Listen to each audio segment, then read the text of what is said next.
All right, a few words about Mr Chen. Mr Chen was a very different character. He was a fat little not Cantonese, I forget which part of China, Honan he came from. A fat little Honanese or Hunanese. And he lived on the outskirts of the bazaar in 2 rooms, and he stayed there, must have been there about 15 years, something like that. No, maybe 12 years. And he didn't move outside those rooms. Not until a few years ago he went to America. And for some time, I think for several years, I used to go and see him every Saturday. Yeah? And he had a wonderful knowledge of the Chinese Buddhism and the Mahayana Sutras and the Vajrayana. He'd spent time in Tibet, and he'd taken initiation from Jamyang Khyentse in Tibet, as well as from other Tibetan lamas. And he was quite flamboyant. In some ways he was a typical Chinese, or at least some Chinese are like that. And he usually wore Western dress, or sometimes Chinese dress, sometimes Western dress, sometimes a Hawaiian shirt, skull cap.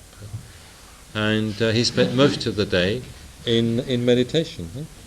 And you couldn't go and see him during the day. He didn't see anybody before 7, I think it was 7 o'clock in the evening usually. Sometimes he'd let me go and see him at 5 o'clock. And for a long time I went to see him every Saturday evening and spent the evening with him.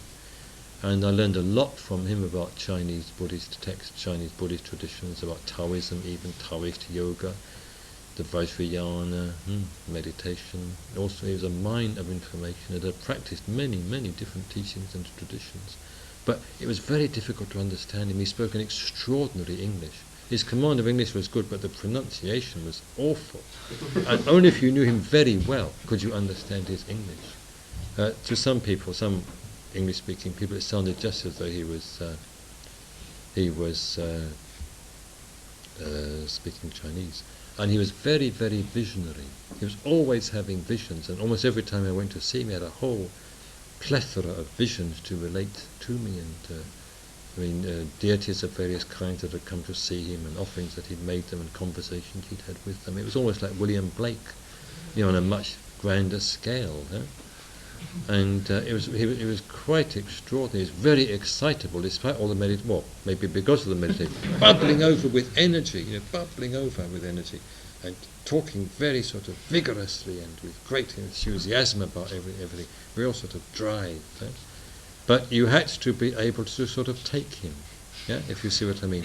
Some people found him just very upsetting. He was just too much for them. And he was, in a sense, though he had a very, very good mind and could explain some points of Buddhist doctrine better than anybody else I had ever met, he also took Buddhism very literally and was a sort of Buddhist fundamentalist. He took every word of the Mahayana Sutras quite literally. So that took a bit of taking sometimes. But as I said, I learned a very great deal from him. And we had a quite close relationship for several years, until I left Kalimpong and came from the West. He's in America. In a way, I'm a bit sorry that he went to America. I don't think he's doing all that well there. I don't think he's really sufficiently appreciated. His manner is very bizarre, and it can easily be misunderstood or misinterpreted. But we have a little contact with him. Dipankara tried to contact him. He found out his address. Went along, but he wasn't in, so he left some FWO literature and a note that he'd come the following day.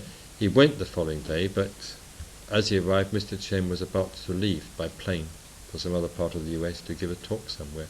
So they had a very brief talk, and that was that. And Deepak was that he seemed a bit preoccupied, as might have been natural, with his journey. So they weren't able really to say very much, but at least he was glad, to have met him and just to convey my good wishes. But he was really quite a phenomenon. I enjoyed his company immensely, but some of my friends found him very disconcerting, especially as he could be very blunt and very outspoken. Sometimes his language was quite crude and down to earth. He didn't mind. He's also quite a poet in Chinese, but unfortunately he was also convinced he was a poet in English, which he wasn't. Another characteristic was he'd never be anybody's guru. He would never give initiation. He would talk to you and tell you about his experiences and explain anything you like, but he would never be, as it were, officially anybody's guru. But he was certainly a very, very good Kalyana Mitra. Yeah? If you wanted initiation or wanted a guru, he'd direct you to the nearest Rinpoche. At the same time, he was very, very critical of Rinpoches. He thought they'd really degenerated, over the centuries. And he was very scathing about, married Rinpoches and married Nyingma Lamas. He said, what do you think of Rinpoche so-and-so? He said, the way he practices the Vajrayana, the way he practices the sexo-yogic practice. He said, what do you think? He said, he practiced them with his own wife. Isn't it disgusting? Whereas, according to strict tradition, he ought to have culled various maidens from the village. And I mean, that was the orthodox way to do it, not with his own wife, in fact, It was nothing to do with marriage, these sexo-yogic practices, as he called them. This was his term in English. It's not an expression I like, but he'd always sexo-yogic practices. So once, when he was a bit confidential, I said, well, Mr Chen, have you ever practiced these sexo-yogic practices? So he said, well, to be quite frank, he said, I did try in Tibet, but he said, unfortunately, I was a bit too excitable.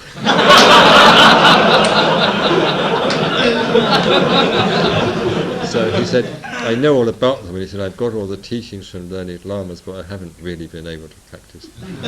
So I thought that, quite, frank and honest.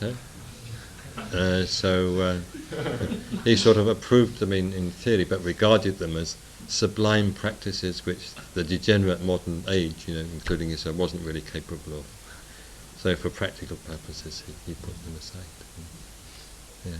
But his understanding of Mahayana philosophy, the Avatamsaka teachings, the Shunyata, Yogacara, it was very masterly. Yeah?